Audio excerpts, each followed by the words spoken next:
Pemirsa, kerusakan sejumlah ruas jalan di Sumatera Selatan hingga kini masih menjadi keluhan masyarakat. Untuk itu, pemirsa, tokoh masyarakat Sumatera Selatan, Dato Ramli Sutanegara, meminta dinas terkait baik Pemprov Sumsel maupun Balai Jalan Nasional turun langsung ke lapangan memantau kondisi jalan yang rusak. Kerusakan sejumlah ruas jalan di Sumatera Selatan dinilai sudah seharusnya menjadi perhatian serius pemerintah. Pasalnya, kondisi jalan yang rusak tidak hanya mengganggu kelancaran arus lalu lintas, namun juga dapat merugikan masyarakat.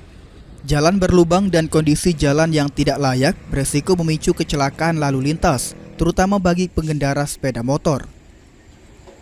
Tokoh masyarakat Sumsel, Dato Ramli Sutanegara, berharap kerusakan jalan di sejumlah wilayah Sumsel dapat segera ditangani.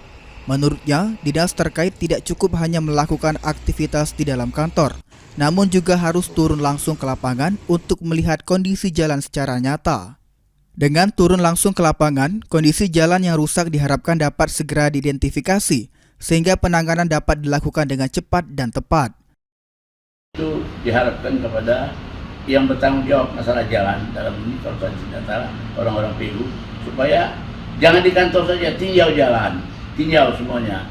Kalau sudah tahu itu ada kerusakannya, segeralah diperbaiki. Kenapa bila dibiarkan akan terjadi kemacetan-kemacetan dan kecelakaan yang seperti yang sudah beberapa hari ini. Tim Liputan, PEL TV.